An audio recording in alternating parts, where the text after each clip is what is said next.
আসসালামু আলাইকুম। যে সকল দিনই ভাই, সকলে ভালো আছেন? আলহামদুলিল্লাহ, আমিও ভালো আছি। তো আজকের এই অংশে আমি যে বিষয়টা নিয়ে আলোচনা করব, সহিহ বুখারীর ৩য় অধ্যায়ের একটা হাদিসের উপর কথা বলবো। তো সকলে আমার ভিডিওটা দেখবেন এবং দিন ইসলামের জন্য শেয়ার বা সাবস্ক্রাইব করবেন, যাতে করে আপনারাও সুন্দরভাবে এটা বুঝতে পারেন। এই ৩য় অধ্যায়ের আজকের যেটা বিষয়, আয়েশা রাদিয়াল্লাহু আনহা থেকে বর্ণিত রাসূল সাল্লাল্লাহু আলাইহি ওয়াসাল্লামের কাছে কিভাবে ওহী আসতো এর উপর কিছু বিস্তারিত আলোচনা। আয়েশা রাদিয়াল্লাহু আনহা থেকে বর্ণিত, তিনি বলেন, আমি রাসূল সাল্লাল্লাহু আলাইহি ওয়াসাল্লামের নিকট প্রথম ওহী আসে তা ছিল নিদ্রা অবস্থায়, বাস্তব স্বপ্ন রূপে।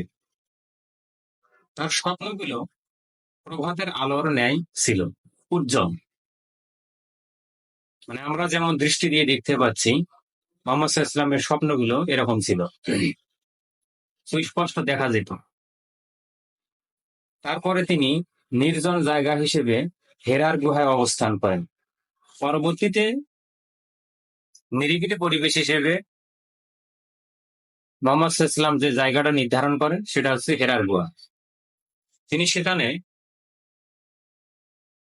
কয়েকদিন ইবাদতে মগ্ন থাকতেন। তারপর তিনি বাড়িতে ফিরে এসে আবার কিছু খাবার খাদ্য সামগ্রী নিয়ে চলে যেতেন।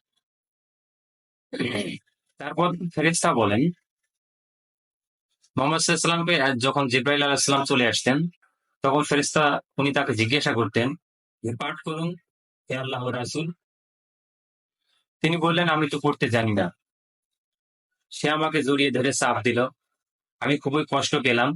তারপর আবার পড়তে বললেন, পুনরায় আমি বললাম, আমি তো পড়তে জানি না। এভাবে তৃতীয়বার চাপ দিলে তিনি বললেন, পাঠ করুন তোমার রবের নামে, যিনি সৃষ্টি করেছেন মানুষকে জমাট বাঁধা রক্তপিণ্ড হতে। আপনার রব অতিশয় দয়ালু। সূরা আলাক, সূরা নম্বর ৯৬, আয়াত নম্বর ১ থেকে ৩। এই আয়াত নিয়ে রাসূল সাল্লাল্লাহু আলাইহি ওয়াসাল্লাম প্রত্যাবর্তন করেন। তিনি খাদিজা রাদিয়াল্লাহু আনহার নিকট এসে বলেন, আমাকে চাদর দ্বারা আবৃত করো, ঢেকে দাও, কারণ তিনি সে সময় কাঁপছিলেন। তারপর খাদিজার নিকট ঘটনাটি বিস্তারিতভাবে বলেন, আমি আমার নিজেকে নিয়ে শঙ্কা বোধ করছি। খাদিজা রাদিয়াল্লাহু আনহা তখন বললেন, আল্লাহ আপনাকে কখনো লাঞ্ছিত করবেন না। আপনি তো আত্মীয়দের সাথে সদাচরণ করেন, অসহায়দের দায়িত্ব বহন করেন।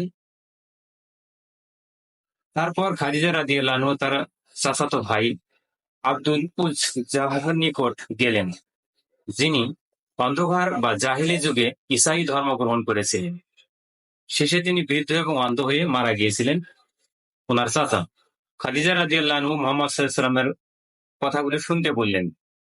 তার কথা শুনে তিনি এটাই বলেন যে, এই সেই বার্তাবাহক যাকে আল্লাহ মূসা আলাইহিস সালামের নিকট পাঠিয়েছিলেন। আফসোস সেই দিন যদি আমি জীবিত থাকতাম, যেদিন তোমার কওম তোমাকে বের করে দিবে। নবী বলেন, তারা কি আমাকে বের করে দিবে? তিনি বললেন, হ্যাঁ।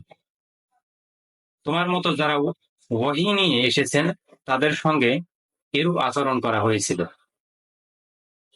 সেদিন থাকলে হয়তো তোমাকে সাহায্য করতে পারতাম। তারপর কিছুদিন পরে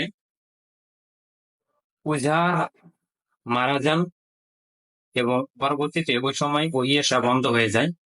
এই ঘটনাটি বিস্তারিত আরো পাবেন সহিহ বুখারীর হাদিস ৩৩৯২, ৩৯৫৩, সহিহ মুসলিমের হাদিস ১ নম্বর খণ্ডে ৭৩ নম্বর অধ্যায় হাদিস নম্বর ১৬০, সহিহ আহমদের হাদিস নম্বর ২৬,০১৮। এখানে আপনারা এই বিষয়টা আরো বিস্তারিত পাবেন। সো আমার এই ভিডিওগুলো যদি দিন ইসলামের স্বার্থে কেউ প্রচার করে থাকেন, আলহামদুলিল্লাহ, এতে আমি খুশি। আর আমার চ্যানেলটিকে যদি বেশি করে সাবস্ক্রাইব করেন বা লাইক, কমেন্ট বা শেয়ার করেন, এটা অবশ্যই প্রতিটি মুসলিম ভাইয়ের কাছে পৌঁছাবে এবং অমুসলিমদের কাছে যদি পৌঁছায়, হয়তো হেদায়েতের বাণী হিসেবে তারাও গ্রহণ করতে পারে। সবাইকে আমার সালাম। আসসালামু আলাইকুম।